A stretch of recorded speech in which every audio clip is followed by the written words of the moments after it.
ये उत्तर प्रदेश है जिसे उत्तम प्रदेश बनाने का सपना दिखाया जाता है। हर मंच से गड्ढा मुक्त सड़कों के दावे किए जाते हैं, लेकिन गाजीपुर की यह तस्वीर उन दावों पर ऐसा सवाल खड़ा करती है जिसका जवाब शायद किसी अधिकारी के पास भी नहीं है। लेकिन जमीनी स्तर पर बैठे अधिकारी ही सरकार की योजनाओं को पान की पीक की तरह चबाकर जनता के ऊपर ही थूक देते हैं। कई दिनों से आग्रह कर रहा हूँ और रोज हम लोग ये प्रयास करते रहेंगे, प्यार से आग्रह करते रहेंगे, लेकिन आने वाले मंगलवार की तारीख से मैं हमेशा के लिए इस सड़क पर तब तक बैठा रहूंगा आकर के इस कीचड़ में, जब तक कि यहाँ अधिकारी आ ना जाए और यहाँ की गंदगी को साफ ना कर दें, गड्ढों को भरने का काम ना कर दें। जरा इन मासूम बच्चों को देखिए, ये पढ़ने जा रहे हैं, लेकिन किताबों से पहले इन्हें कीचड़ से लड़ना पड़ता है। इनके छोटे छोटे कदमों को स्कूल की ओर नहीं बल्कि गड्ढों और दलदल से होकर गुजरना पड़ता है। हालात ऐसे हैं कि बच्चे अपने जूते पैरों में नहीं स्कूल बैग में लेकर चलते हैं।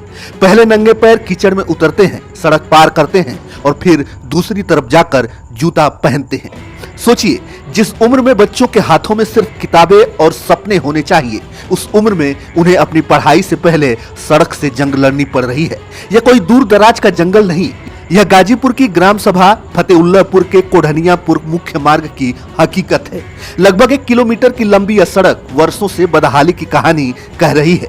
इसी रास्ते बच्चे स्कूल जाते हैं, मरीज अस्पताल जाते हैं, बुजुर्ग चलते हैं, किसान अपनी रोजी रोटी के लिए निकलते हैं और दिव्यांगजन अपनी मजबूरी लेकर इसी दलदल में उतरते हैं। बड़े बड़े गड्ढे, घुटनों तक कीचड़ और जल भराव हर दिन किसी न किसी को गिरा देता है। बुधवार को भी स्कूल जा रहे 4 मासूम बच्चे इसी सड़क पर गिर पड़े और घायल हो गए, लेकिन अफसोस, बच्चों की चोट से ज्यादा गहरी चोट शायद उस व्यवस्था को नहीं लगी जिसने वर्षों से इस सड़कों को अपनी किस्मत पर छोड़ दिया।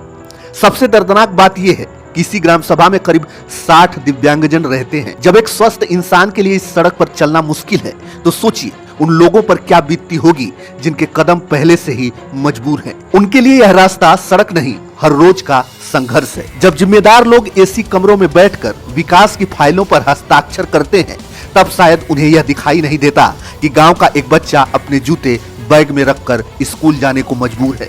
उन्हें शायद यह नहीं दिखता कि कीचड़ में सना एक मासूम सिर्फ अपने कपड़े नहीं बल्कि व्यवस्था की नाकामी अपने शरीर पर लेकर चल रहा है। इसी पीड़ा को देखकर समाजसेवी सिद्धार्थ राय खुद कीचड़ में उतर गए, लौटते हुए नजर आए। उन्होंने इस सड़क की सच्चाई को दुनिया के सामने रखा और उप जिलाधिकारी सदर को प्रार्थना पत्र देकर मांग की कि सड़क के गड्ढे तत्काल भरे जाएं और जल्द से जल्द सड़क का पुनर्निर्माण कराया जाए। लेकिन सवाल आज भी वही खड़ा है, क्या अधिकारियों की नींद तब खुलेगी जब कोई बड़ी दुर्घटना होगी?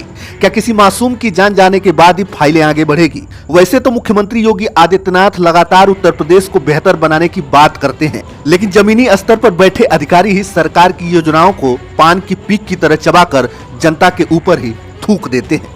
तो फिर विकास के दावे सिर्फ भाषणों तक ही सीमित रह जाएंगे। एक सड़क सिर्फ मिट्टी, गिट्टी और डामर का नाम नहीं होती, यह बच्चों के भविष्य तक पहुंचने का रास्ता होती है, यह मरीजों की सांसों का सहारा होती है, यह किसानों की मेहनत का रास्ता होती है, यह दिव्यांगजनों की उम्मीद होती है। जब सड़क टूटती है तो सिर्फ रास्ता नहीं टूटता, लोगों का भरोसा भी टूट जाता है।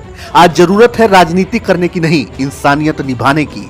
जरूरत है इस सड़क को तुरंत बनवाने की, ताकि कोई बच्चा फिर अपने जूते बैग में रखकर स्कूल जाने को मजबूर ना हो, ताकि किसी माँ का दिल अपने बच्चे के गिरने के डर से हर सुबह न कांपे, ताकि गांव का हर नागरिक सम्मान और सुरक्षा के साथ अपने घर से निकल सके। क्योंकि सड़क कोई एहसान नहीं, यह हर नागरिक का अधिकार है और अधिकार मांगने नहीं, दिलाने की जिम्मेदारी प्रशासन की होती है। उम्मीद है कि यह आवाज उन जिम्मेदार कानों तक जरूर पहुंचेगी जो अब तक खामोश है। से आग्रह कर रहा हूँ और रोज हम लोग ये प्रयास करते रहेंगे, प्यार से आग्रह करते रहेंगे, लेकिन आने वाले मंगलवार की तारीख से मैं हमेशा के लिए इस सड़क पर तब तक बैठा रहूंगा आकर के इस कीचड़ में, जब तक कि यहाँ अधिकारी आ ना जाए और यहाँ की गंदगी को साफ ना कर दें, गड्ढों को भरने का काम ना कर दें और मंडी समिति की सड़क को PWD को स्थानांतरित ना कर दें, एस्टीमेट ना बना ले और शासन को भेज ना दें, तब तक मैं बैठा रहूंगा। अभी तक इतना दिन हो गया लेकिन कोई भी अधिकारी यहाँ पहुंचा नहीं है और मैं बार बार आग्रह कर रहा हूँ। मैंने बड़े अधिकारियों को मिलकर पत्र भी भेजा है, ईमेल के माध्यम से भी भेजा है और मैं मीडिया से भी आग्रह करूंगा गाजीपुर की कि ये बदहाल सड़क के बारे में प्रमुखता से आप लोग अखबार में छापिए, अपने अपने YouTube चैनल पर दिखाने का, टीवी पर दिखाने का काम कीजिए, क्योंकि ये सबसे बदहाल सड़क है इस पूरे क्षेत्र में। इससे खराब कोई सड़क दूसरी यहाँ पर नहीं।